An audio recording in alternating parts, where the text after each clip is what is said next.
de confianza en la logística del asesinado candidato Fernando Villavicencio cuestiona las falencias de la seguridad proporcionada por el Estado. Estefanía. Alejandra Televistazo conversó con él, quien desmiente a las autoridades e indica que durante 6 meses habían pedido mayor resguardo para Villavicencio. César Gonzaga tenía la confianza de Fernando Villavicencio. Era su conductor y coordinaba su seguridad. La tarde en que los sicarios asesinaron al presidenciable, César llegaba de Guayaquil en el vehículo blindado que un empresario le prestó a Villavicencio. Dice que estuvo a 2 minutos de reemplazar a la camioneta policial en la que lo balearon. El GPS me lleva por detrás del Coliseo. Justo esa calle le estaban asfaltando, entonces no pude ingresar, estaba la calle cerrada. Cuando yo ya llego a la otra puerta del Coliseo, la Gaspar, veo ya un relajo, una gente corriendo. Desmiente a las autoridades policiales que afirmaron que en el último mitin de Villavicencio en Quito había 3 anillos de seguridad. No, eso es falso. Totalmente falso. Cita que no hubo, ni siquiera en los lugares de mayor peligro. Por ejemplo, la concentración del 25 de julio en Esmeraldas, donde 3 minutos antes de subir a la tarima hubo una balacera a 1 cuadra del lugar. Justo en la tarima donde estaba en el parque, creo que se llama el parque infantil, si la memoria no me falla, aquí estaba la tarima y en la otra esquina mataron a una persona. 3 minutos antes de que lleguemos nosotros. Y eso fue hecho, me imagino, a propósito para que la gente que estaba ahí esperando el mitin se retire, se vaya asustada. Pero al ver que la gente no se retiró, Fernando me dice, oye, ¿qué hacemos? Le digo, la gente está ahí, no podemos dejarla ahí, hay que hacer el mitin.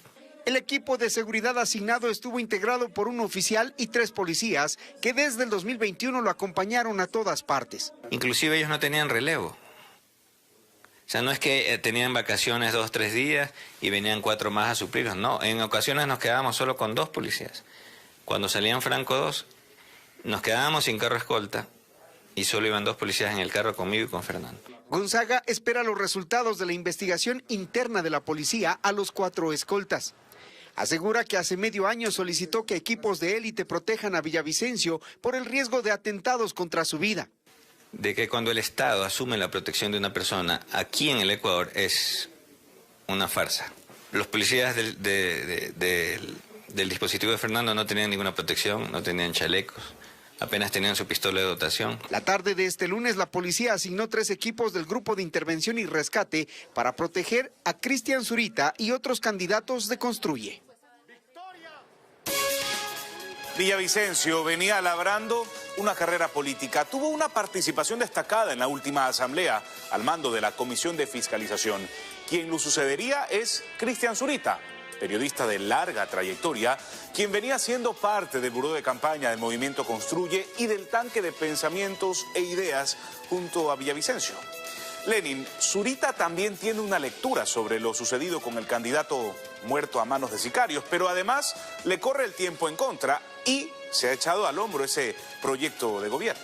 Efectivamente, Fernando, sobre todo esto último. Y le vamos a preguntar a Cristian Zurita, a quien le damos los buenos días y la bienvenida a Contacto Directo, sobre estos 2 aspectos que sin duda pues están en el centro del diálogo de los ecuatorianos. Cristian, buenos días.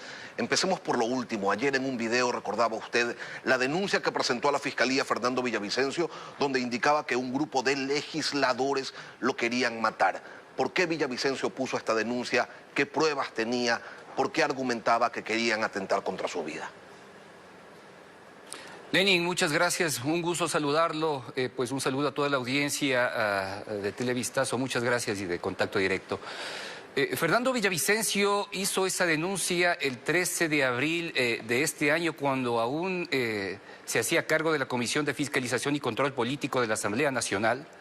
Él cuenta que fue alertado por 2 asambleístas, de las cuales se guardó su identidad, en las que le aseguraron ellas que escucharon hablar a los 5 señalados de quebrar a Villavicencio y hablar de sicariato. En esas consideraciones, él inmediatamente puso la denuncia en la Fiscalía General del Estado y básicamente todos nos olvidamos. Nos olvidamos incluso pocos días después del asesinato brutal de Fernando Villavicencio, Pero como existe una capacidad de relacionamiento de los hechos, recordamos que había esta información, la ¿Quiénes son buscamos, esos pues, y 5 efectivamente señalados? encontramos. ¿Quiénes son los 5 denunciados por Villavicencio? Bueno, se refiere al ex asambleísta social cristiano Pablo Muentes, a los correístas Aliaga, ¿sí? Y me faltan otros nombres que no los puedo recordar, que ayer fue señalado en un video, ¿sí?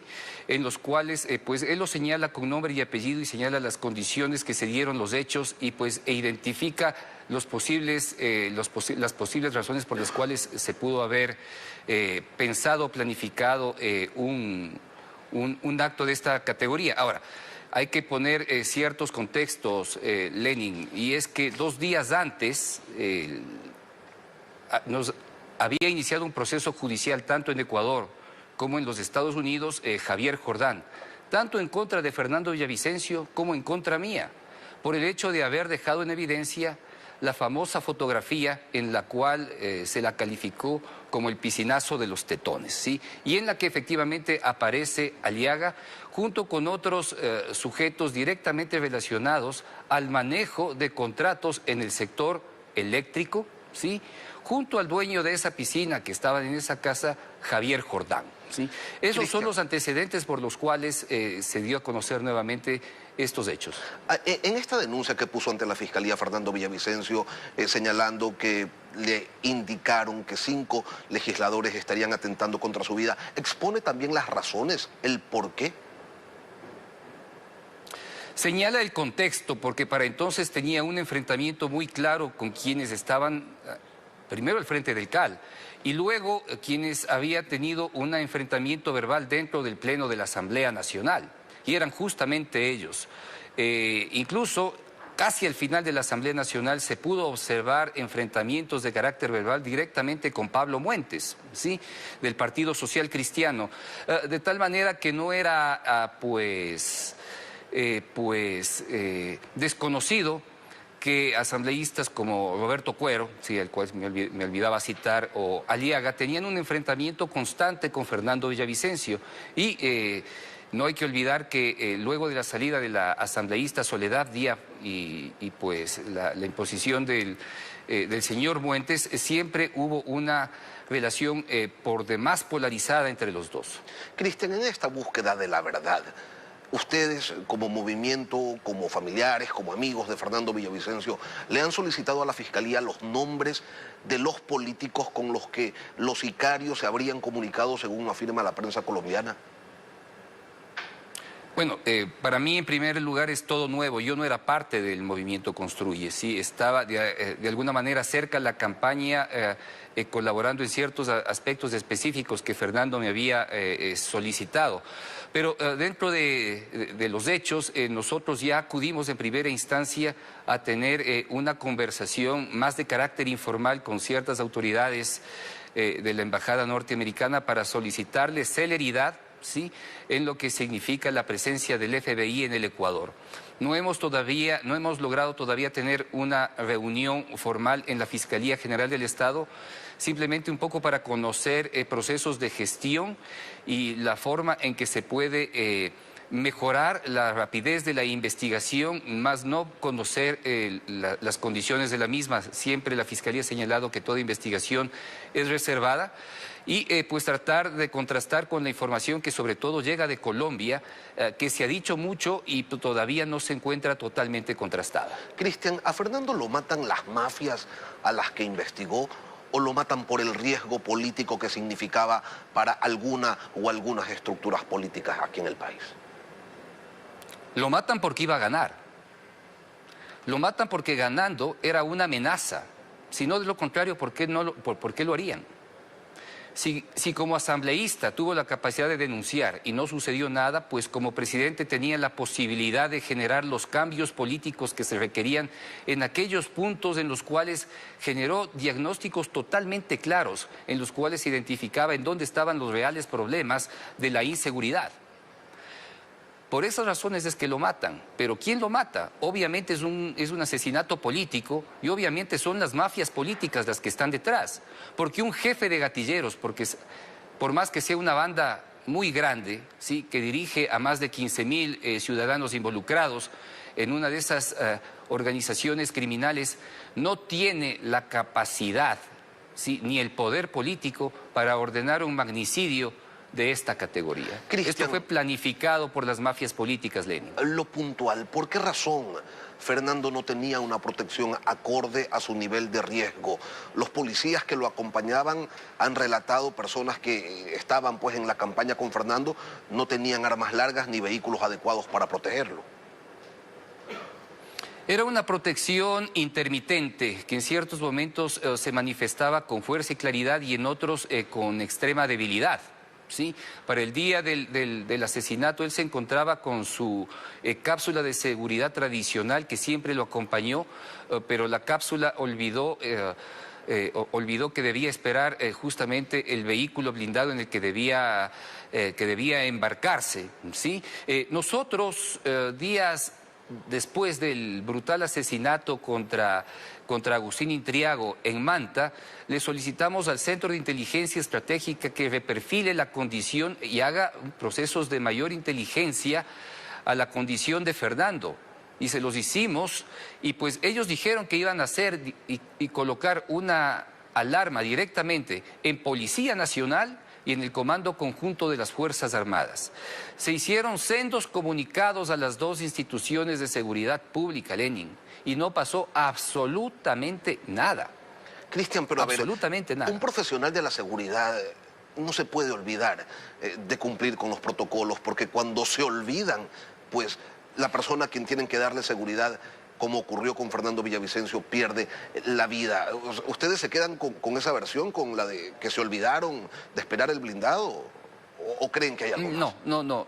Esto es un tema totalmente planificado. Es claro que existió una conjunción de fuerzas para acabar con Fernando. Hasta ayer en la noche yo no había tenido la oportunidad de revisar buena parte de los videos en los cuales se genera el brutal magnicidio, pero he podido observar que existen videos tomados por cámaras desde los vehículos en los cuales se observa el movimiento de personal táctico, ¿sí?, de estos grupos dentro de la operación hasta que se ejecutan los disparos y asesinan a Fernando Villavicencio, ¿sí? Así que hay que desmentir al comandante general de policía, Fausto Salinas, que ha dicho que existían 3 círculos de seguridad alrededor de Fernando Villavicencio. El único círculo de seguridad que tenía era el de sus policías, que actuaron con arbitrariedad y discrecionalidad ese día, faltando los protocolos que ellos mismos decían haber establecido, y pues se dieron estos brutales hechos. Todo esto tendrá que investigarse. Cristian, el ministro de Gobierno dijo pues que Fernando Villavicencio estaba tan protegido que tres policías resultaron heridos en ese ataque, pero esa lógica no tiene sentido.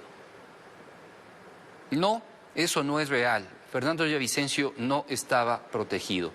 Y su guardia de seguridad pues no era la más sobresaliente ni profesional para enfrentar este tipo de eventos. Ya vemos que el jefe de su cápsula de seguridad, el capitán Cristian Ceballos, el momento que se generan los disparos, lo que hace es agacharse y esconderse. Lo que tenía que haber hecho es enviar al piso a Villavicencio, cubrirlo y pues utilizar sus armas de fuego para repeler los ataques.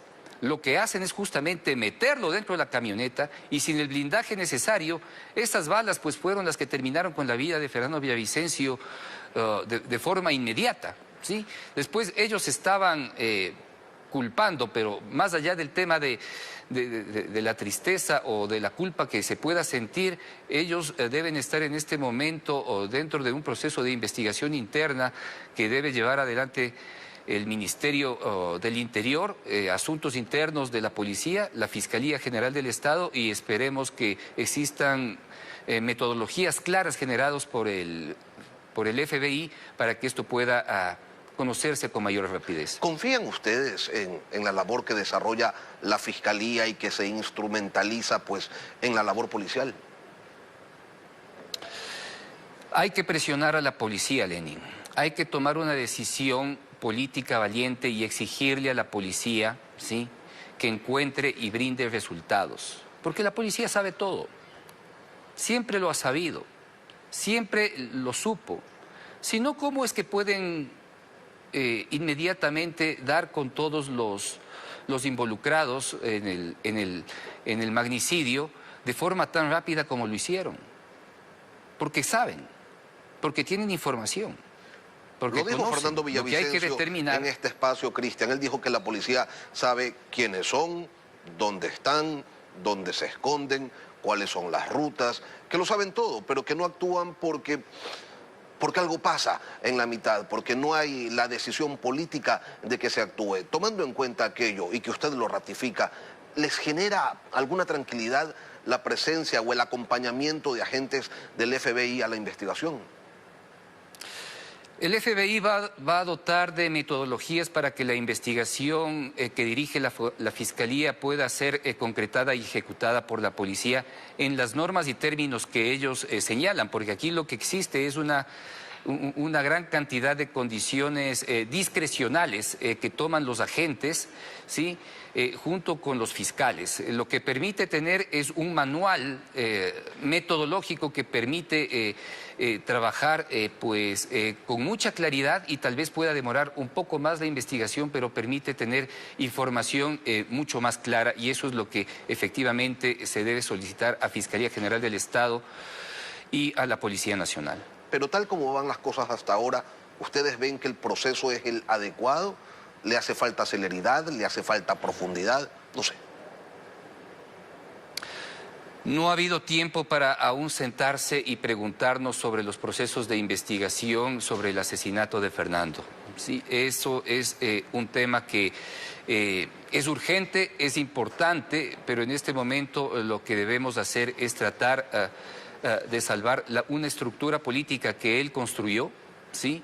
Que él generó, y que puede traducirse en votos importantes este 20 de agosto. A partir del 20 de agosto tendremos que considerar efectivamente todos los procesos necesarios de investigación en los cuales yo mismo estaré presente, haré algunas peticiones de carácter particular y otras a través del movimiento Construye 25 a la Fiscalía General del Estado. Pediré una cita para conocer exactamente en qué circunstancias se encuentra y cuál va a ser las condiciones de colaboración que tiene el FBI, observar qué tipo de acuerdos y cooperación internacional tiene que establecerse con Colombia, la presencia de nuevos vectores que puedan incidir en la investigación directamente desde ese país para empezar a constituir ya una teoría del caso. De lo contrario, dejaríamos pasar el tiempo. Pero ahora lo urgente e importante es salvar el proyecto político de transparencia, de ética, anticorrupción y antiviolencia que Fernando Villavicencio intentó construir. Cristian, ¿cómo llega usted a esta candidatura? Y se lo pregunto porque en primera instancia se hicieron algunas consultas al Consejo Nacional Electoral y al mismo tiempo se advertía que iba a ser Andrea González Nader, la candidata a vicepresidenta, la persona elegida para ocupar el lugar de Fernando Villavicencio. ¿Qué pasó luego? Bueno, la condición de ser fórmula de Fernando Villavicencio en la papeleta electoral le impedía renunciar a su condición, es decir, es un cargo del cual es irrenunciable. Entonces, ¿por qué la propusieron? Porque existían posibilidades ante las circunstancias. Al ser una elección atípica, extraordinaria, y al haberse cometido un crimen de estas condiciones, y luego de que Fernando Villavicencio fue claro de que gobernaría con Andrea González, que no sería simplemente una figura de campaña política, entiendo que el movimiento consideró constantemente la posibilidad de hacer ese cambio, pero el movimiento nunca tuvo una respuesta del Consejo Nacional Electoral, pese a las necesidades y urgencias que requieren este tipo de hechos. Luego de constantes solicitudes que se hizo a partir del jueves pasado hasta el día domingo, no existía ninguna respuesta del Consejo Nacional Electoral. Entonces, bajo esas consideraciones, entiendo que el movimiento en sí, el Buró Político de Campaña, mantuvo una reunión y me pidieron que asuma esa responsabilidad. Bajo ninguna circunstancia yo lo tenía pensado siquiera, Lenin. Pero al tratarse de una de las personas más cercanas en mi vida, de haber estado pues trabajando 15 años conjuntamente con él, de haber constituido portales de información y haber trabajado más de 300 casos de investigación conjuntamente, que luego él los terminó de desarrollar, algunos con mucha capacidad en la Comisión de Fiscalización, pues acepté este reto y esta condición de ser precandidato. Y pues todo pasa por el interés y la gestión del Consejo Nacional Electoral, que se atreva a consolidar y aceptar formalmente la candidatura. Yo tuve ayer la oportunidad de rozarme unos minutos con la presidenta del Consejo Nacional Electoral y me dijo, bueno, en la medida que no hayan impugnaciones en contra de la candidatura, es posible que usted ya tenga en firme el día miércoles la documentación para establecerlo como candidato, ¿sí?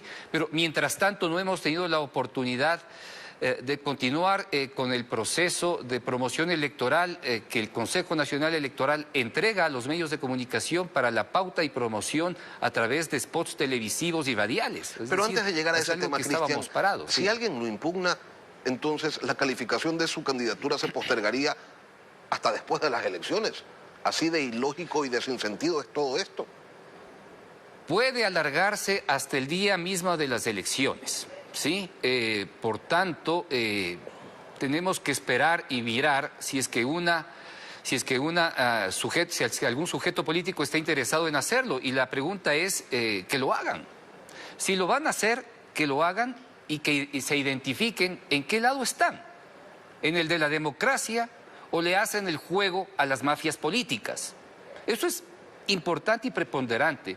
Yo no sé si es que algún sujeto político en verdad está interesado en hacerse un harakiri, porque eso es lo que significaría, dejar en evidencia que intentan sacar a un movimiento político luego de los brutales hechos que se generaron y que el Consejo Nacional Electoral le ha puesto pues una cancha inclinada en el cual juega en contra en todo este proceso de una elección atípica bajo las consideraciones de brutal violencia en la que hemos estado directamente afectados. Cristian, sí, tanto el movimiento como sus amigos y familiares. Y en este diálogo que tuvo usted breve con Diana Tamaín, con la presidenta del Consejo Nacional Electoral, ¿usted le preguntó a ella por qué razón les están aplicando un proceso ordinario ante una situación que claramente es extraordinaria y que políticamente los deja sin certezas? Es una pregunta que se le ha hecho públicamente e incluso leí un comentario jurídico realizado por el abogado León Roldós en el cual dejaba en evidencia las motivaciones que tiene el Consejo Nacional Electoral para hacer esto. Sin embargo, no ha existido una respuesta hasta el momento. O sea, el Consejo Nacional Electoral ha vivido momentos por demás difíciles con todas las consultas y preguntas que se lo ha hecho y para ninguna ha tenido respuestas. Estamos a la espera de que se califique la candidatura y pues aspiramos que considere pues todos los hechos, que evite que pueda someternos a normas que no corren en estas circunstancias bajo consideraciones sobre todo de tiempo y que pues nosotros podamos contar al menos estos pocos días con una campaña de verdad. No tenemos una campaña luego del asesinato de Fernando Villavicencio Lenin. Las mafias están ganando entonces. Hay que denunciarlo, hay que impedirlo y a pesar de ello, pues hay que ser frontales con respecto a lo que creemos y por lo que luchamos. ¿Por qué la gente debería votar por usted, Cristian? Los temas prioritarios de un gobierno de 1 año y medio, ¿cuáles serían? Lenin, la gente tiene que votar por el proyecto de Fernando Villavicencio. Fernando Villavicencio constituyó orgánicamente un esfuerzo político por el cual se ha jugado, ¿sí? Y ese esfuerzo político sobre todo está generado a partir de la capacidad de diagnóstico de las instituciones. Y con esa capacidad de diagnóstico de las instituciones se ha hecho una propuesta política que consta en el plan de gobierno, que pasa primero por seguridad y señalando a la seguridad como eje transversal para todas las necesidades del país. Seguridad sanitaria, seguridad pública, seguridad alimentaria, en el cual se traza todo un camino agrario, seguridad económica, y pues toda esa propuesta que Villavicencio dejó en evidencia y pues la peleó y la hizo pública en cada una de en su camino de campaña, pues hay que cumplirlo, hay que cumplirlo. ¿Por qué votar por Zurita? Porque es Villavicencio que construyó este espacio. Yo no estoy en la capacidad de ser conocido por el país en tan poco tiempo, en tan pocos días, y he tenido que asumir esta responsabilidad bajo las condiciones extremas de lo que significa la matanza de Fernando, ¿sí? Pero yo puedo asegurar, Lenin, ¿sí?, que se honrará, ¿sí?, este camino de búsqueda de decisiones políticas, sobre todo para depurar las organizaciones públicas ligadas a la seguridad y cumplir un plan que efectivamente en los sectores estratégicos puede funcionar para 1 año y medio. Y la lucha contra la corrupción, que era el caballo de batalla de Fernando Villavicencio, él hablaba de desmantelar las mafias políticas, económicas y también a los violentos. Eso usted, Cristian, ¿cómo lo ejecutaría? Tomando en cuenta además que es un tema que ninguno de los otros candidatos aborda en sus campañas. Tendría que agregar el compromiso personal de lucha contra la impunidad, ¿sí? Porque existe demasiados espacios en los cuales el sector público, que tiene una lógica por demás perversa, ¿sí?, olvida a todo aquello que se encuentra y que vulnera los derechos de los ciudadanos, ¿sí? La falta de atención en salud, ¿sí?, es una vulneración y es una lógica perversa contra los ciudadanos, ¿sí? La falta de acceso y gestión en las investigaciones violentas de la gente que sigue procesos judiciales, ¿sí?, es una acción perversa del Estado contra los ciudadanos.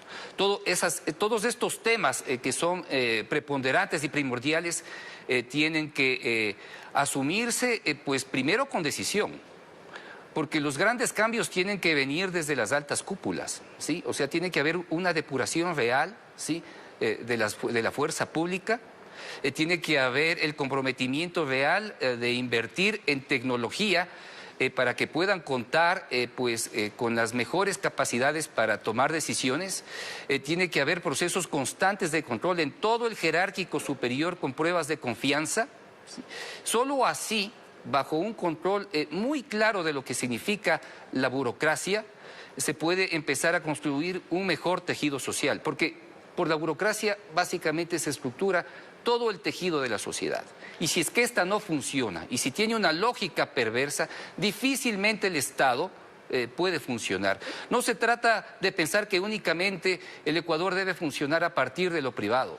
Lo privado depende extremadamente de lo público, ¿sí? Y lo público tiene que servir para que existan las gestiones posibles en el sector privado y pueda existir una serie de necesidades como libertad económica, libertad ciudadana y sobre todo, pues, seguridad.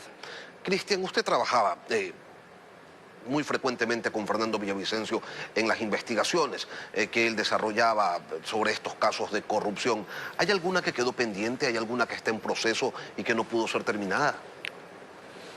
Sí, este momento justamente hay una documentación que espero poder terminarla de procesar hasta el jueves próximo y presentarla como una denuncia ante la Fiscalía General del Estado.